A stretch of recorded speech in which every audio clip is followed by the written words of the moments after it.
Tension climbs as the clock ticks down in Glasgow. There is still a lot more work to be done, and COP26 is scheduled to close at the end of tomorrow. So time is running out.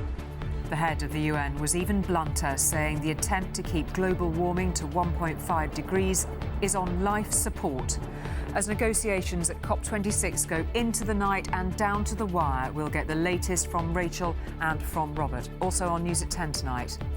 A record 6 million waiting for treatment and a warning the NHS is on its knees. I'm not sure how much longer this can go on. I don't feel, going through into the winter, that it's sustainable. FW de Klerk dies, how the president who freed Nelson Mandela left a final apology for apartheid. I apologise for the pain and the indignity that apartheid has brought to persons of colour in South Africa. Me Too comes to China. Debbie on the brave women fighting back against sexual harassment. And a life of remembrance. Paul revisits the young man whose dad was killed in Afghanistan when he was just a little boy. I go through my day-to-day life hoping that he's proud of us every moment of every day.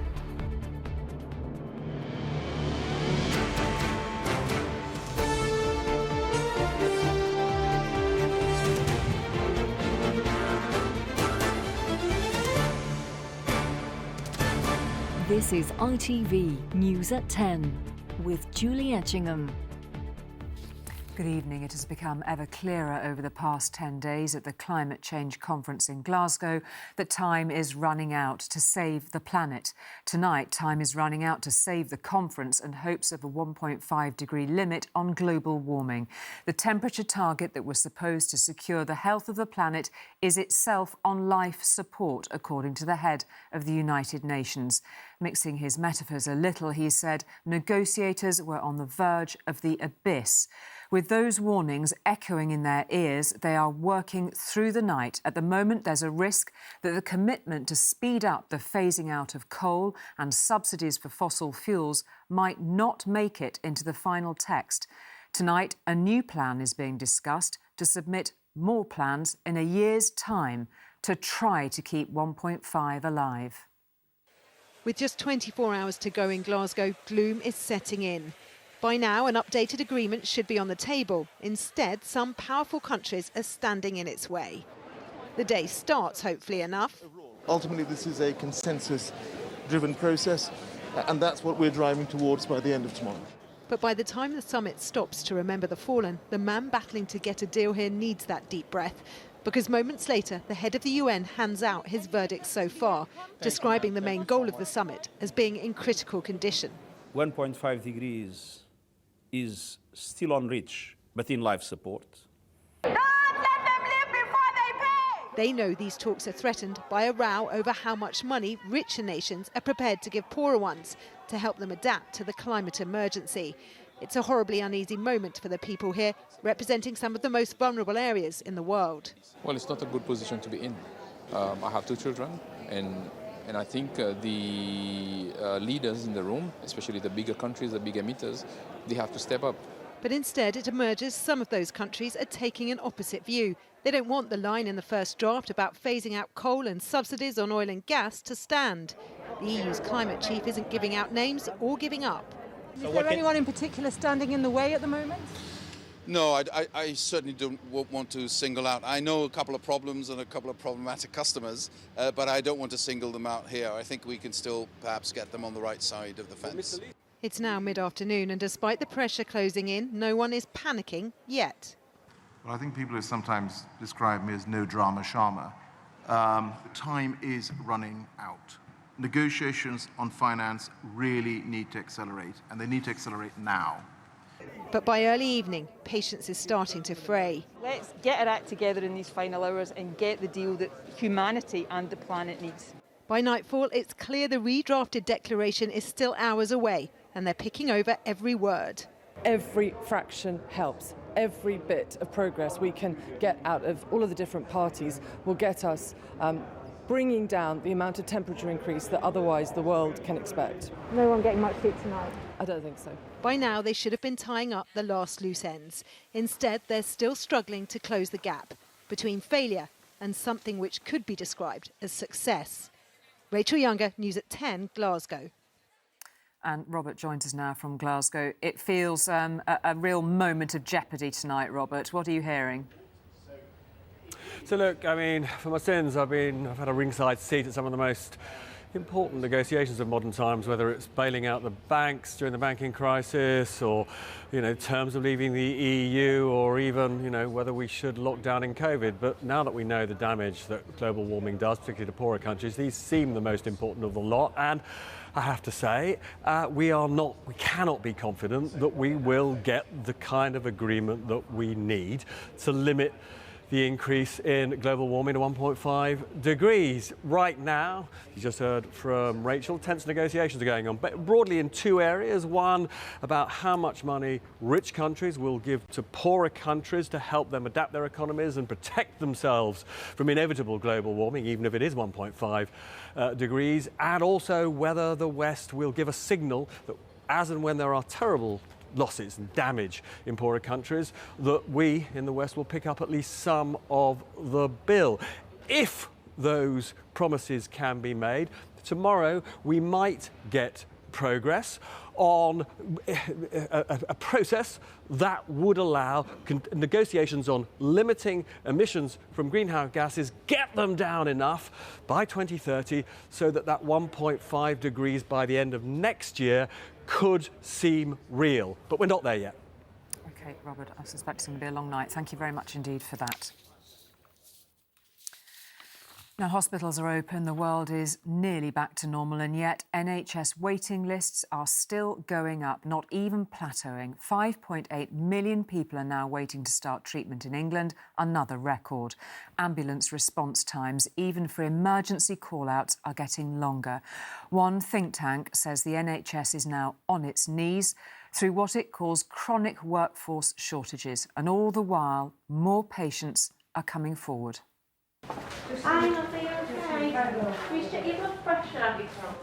A&E nurses are trying to keep Veronica comfortable. She's been here for 20 hours, waiting for a bed in the cardiac ward. Sadly, she's not the only one. So in here? Yeah.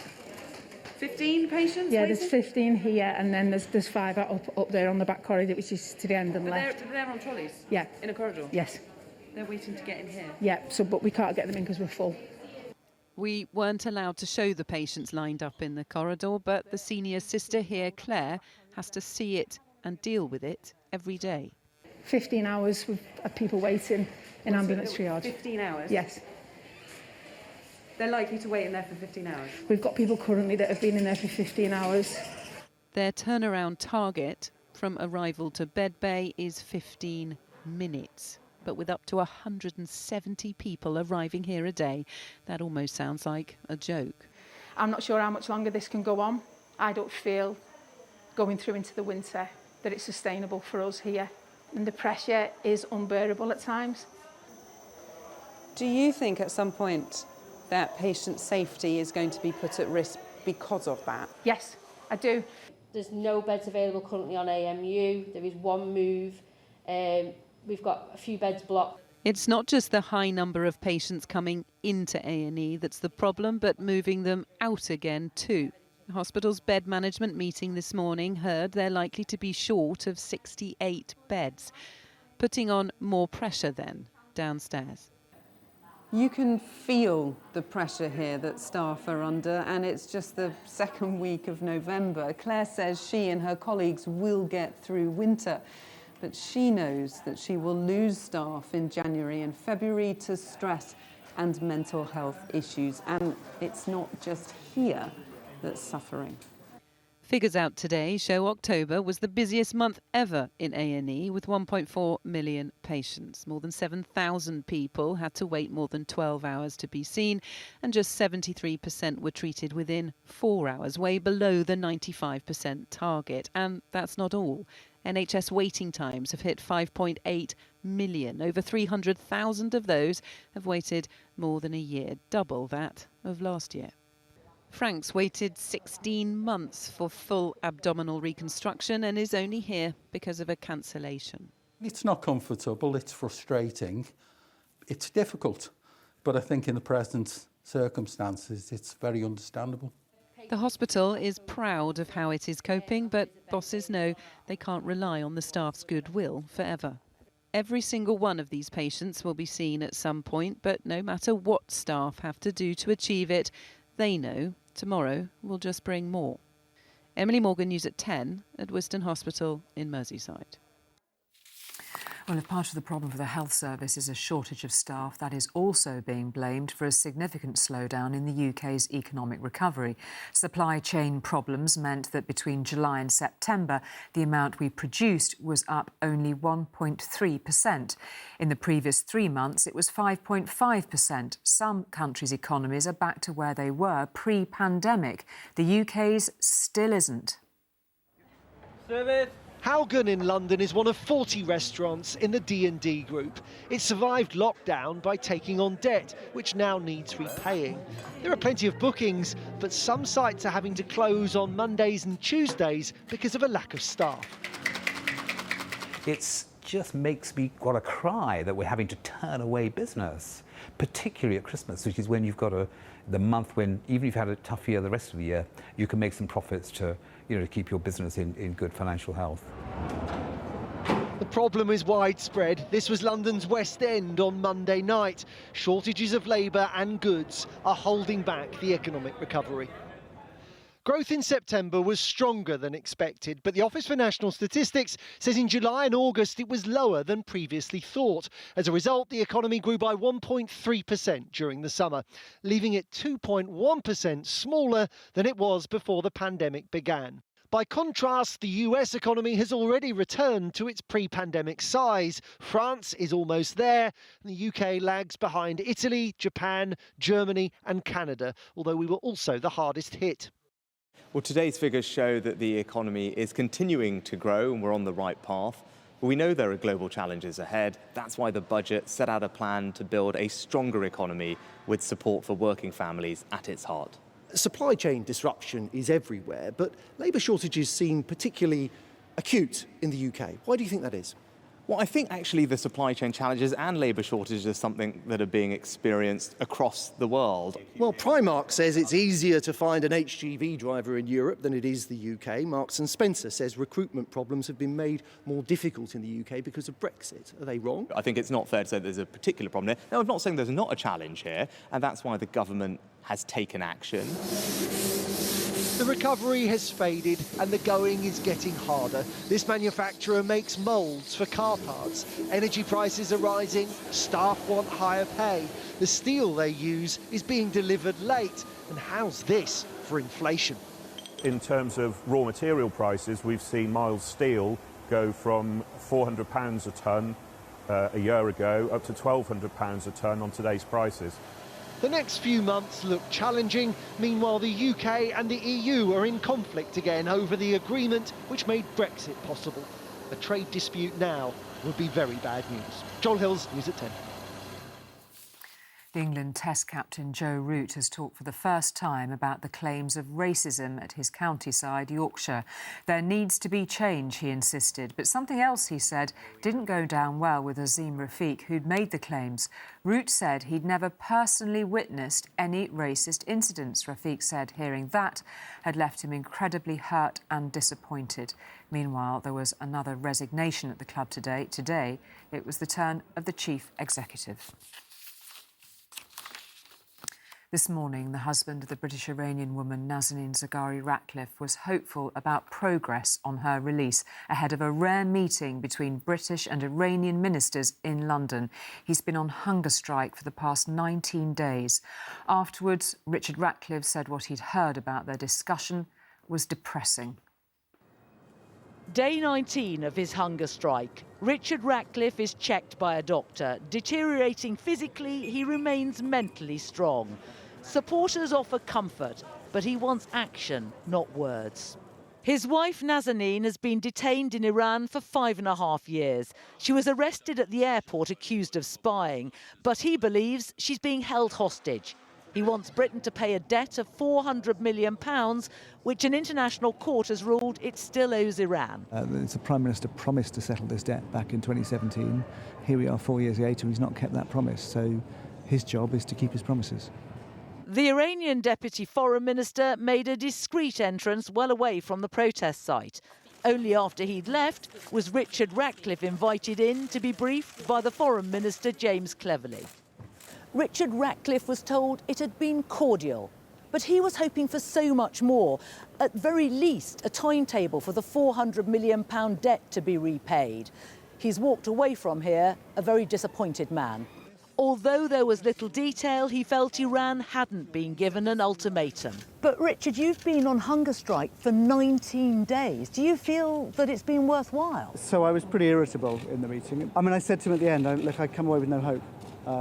I felt that in your strategy, it's all carrot to Iran, there's no stick. I can't see what's stopping them from continuing to play games with Nazanin. In a statement, the Foreign Office said Iran had been pressured to release the 3 British nationals they're holding.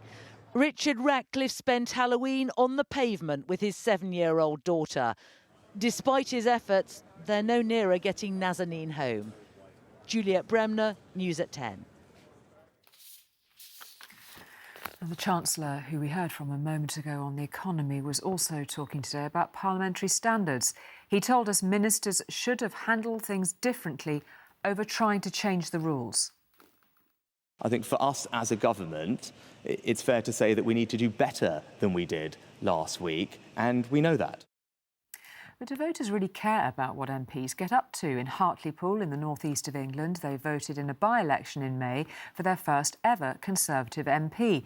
That was despite Labour making sleaze a campaign issue then. We've been back to see what they think now. In the town where the Conservatives sailed to their latest victory, the so-called sleaze scandal is causing ripples, but not waves. Morning. Good morning, how are you? 6 months ago, Boris Johnson was welcomed despite a campaign mired by rows about the price of his wallpaper and who paid for his holidays. And among people like Julie, who were there that day, the question of second jobs isn't causing a stir. We don't want them to get away with things, but if they do have time to do a second job, I can't see why not. But last week's attempt to help a fellow MP by changing the parliamentary rules is harder to swallow. I think my mistrust generally in politics and politicians generally has really, really deteriorated. Disgraceful. To be honest with you, I just couldn't believe what I was listening to. One rule for one and one for another. This is where Boris Johnson came to bask in by-election victory, a win that built on the Conservatives' momentum across the northeast. But despite their increased presence, today we couldn't find a single elected Conservative member in Hartlepool who was willing to talk about the row engulfing the party. They say they're focused on local priorities instead. Labour's defeated candidate says at some point the questions around integrity will stick, but the party also needs a positive offer. Labour's still got a long way to go in order to make sure that we convince voters that we are a party of government. We're not quite there yet. We're improving in the polls. We are showing, though, that we behave with integrity. At the pub quiz tonight, we managed to throw in our own question. Why was Boris Johnson in bother last week in the news? Why did he get into trouble? I know he got into trouble for not wearing a mask in hospital. Obviously, the Tory sleaze issue that's been going on for the past couple of weeks. He's in trouble every week. I lose count. Seems he staggers from one debacle to the next. And the only reason he can get away with it is because there's an incredible opposition. Do you think people notice that kind of stuff? Yeah, I do. You expect them to be honest, and I know that's stupid, but you do. In Hartlepool, the shine may be coming off Boris Johnson, just as the hard work to deliver really begins. But the party's hoping that this storm will blow over at a time when many don't see politics as a whole in a favourable light. Hannah Miller, News at 10, Hartlepool. Quite ingenious with a pub quiz there now. Whether he was bowing to the inevitable or courageously gambling away his own political future in the interests of democracy, the end of apartheid in South Africa was almost as much down to the country's last white president as to its first black one. Now, FW de Klerk has died at the age of 85. Though he shared the Nobel Peace Prize with Nelson Mandela in 1993, he clearly knew his legacy would be a divisive one. So he left a video to be played after his death, an apology from beyond the grave. This is my last message addressed to the people of South Africa. A final message released tonight and recorded shortly before his death. I apologize for the pain and the indignity that apartheid has brought to persons of colour in South Africa. An attempt, perhaps, to help the healing of a society scarred by racial division. I, Frederik Willem de Klerk, do swear to be faithful to the Republic of South Africa. It was that system of oppression which helped bring FW de Klerk to office. But as president, he helped to dismantle apartheid. Mr. Nelson Mandela will be released at the Victor Verster prison. And he became the man who would free South Africa. A partnership which won the Nobel Peace Prize, though it was at times a fractious one. And he spoke of his heartache after Nelson Mandela's death. I'm very sad. Yesterday was a day for celebration. Today is a day for mourn. How did it feel to file past Madiba's body and to see him lying in state? It touched my heart deeply. Some believe he is a hero, a great emancipator.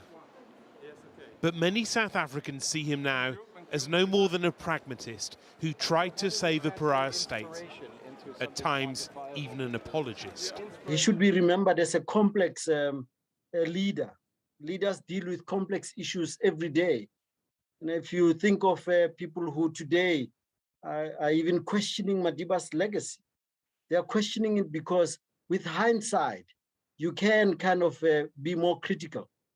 One question being asked in South Africa is whether the former president should receive a state funeral with all the pomp of his inauguration, whether his legacy is the role he played in apartheid or the role he played in ending it.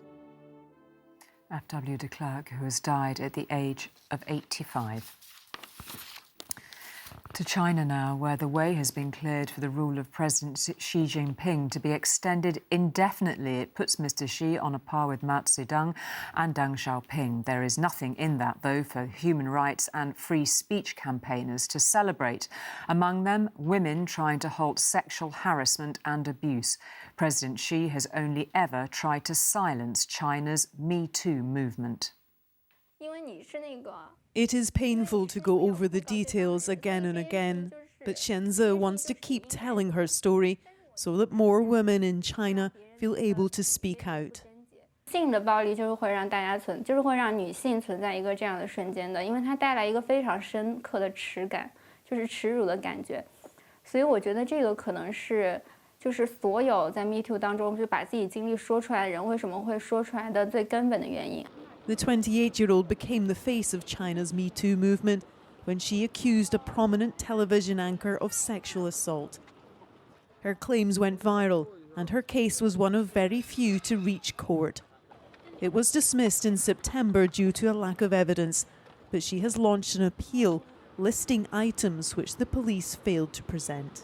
那个走廊的监控跟我父母的笔录，他们觉得都跟那个房间里面的事实没有关系。 但是就是很有关系的呀。 We met Shenze as the Communist Party adopted a historical resolution cementing the power of President Xi and his increasingly authoritarian society. This week's plenum was almost overshadowed by sex abuse allegations. Chinese tennis player Peng Juai claims former Vice Premier Zhang Gaoli sexually abused her over several years. It is the first time Me Too allegations have reached the highest level of government. Her post was deleted by state censors in less than 30 minutes. In a very men-dominant society, and the men, they got the power to do things.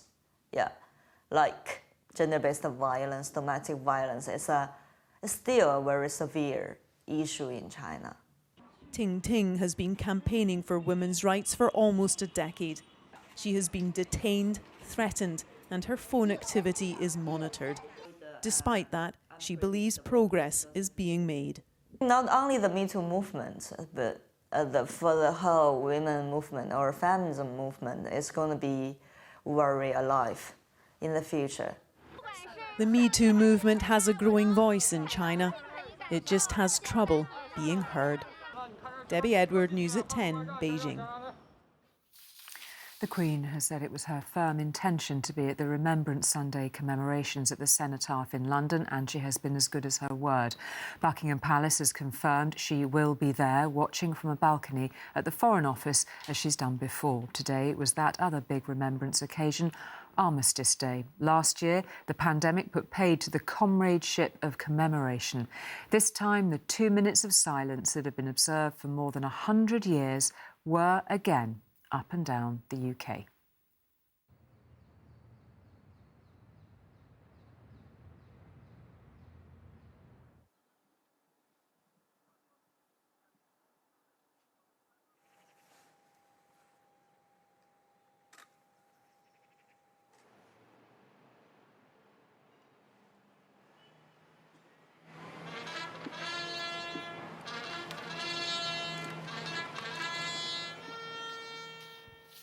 And finally then, for the families of those who served and died in Afghanistan, today will have been tinged with extra pain now that the land and the people they fought for are back under Taliban control. We end tonight by reconnecting with one man who lost his dad more than a decade ago and still tries to do him proud every single day. It's just from this side. It's not been easy, but it's never going to get easier.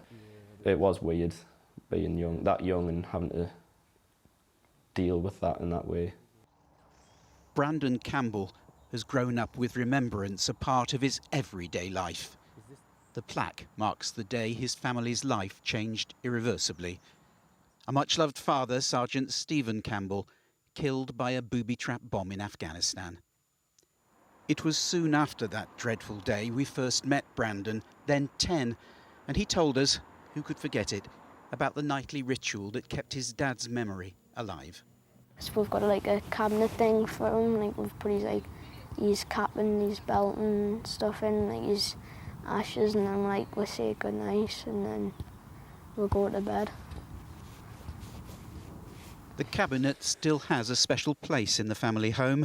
Brandon, now 21, speaks for so many whose childhood has been scarred by similar loss. What are the worst times for you? Birthdays. I turned 18 and had to celebrate that without him. I turned 21 and I had to celebrate that without him. It's just all, that sort of thing. I mean, holidays, we've had to go away without him. Do you think you'll ever get over that? No. This year has been particularly painful, reckoning so much loss against an Afghanistan back in Taliban control. The impact that that place has had on my life and my family's life, for it now to be basically going back to what it was, it's not very easy. Back in 2015, a then 15-year-old Brandon told me about the promise he made in his last conversation with his dad. It was the night before he left. He was talking to us about if anything ever happened to him, that I'd like to be there for me mum and like always look after her. Today and every day, he's still keeping that promise. A rock for Mum Lisa and his grandparents. He's also just started a career with the County Durham Fire Service and as a paramedic, all the time hoping a missing dad would be proud. Obviously I go through my day-to-day life hoping that he's proud of us every moment of every day. How could he not be? Paul Davis, News at 10, County Durham. How indeed, and that was Paul's last report for ITV News after 39 years. It is just one of many he's done after reporting wars himself to highlight how they never end for those touched by death or long-term damage to their mental or physical health. Paul talks about his career over on our website in conversation with Tom, and we wish PD, as he's known in our newsroom, a long and happy retirement. And that is it from all of us on News at 10 tonight. See you tomorrow. Good night.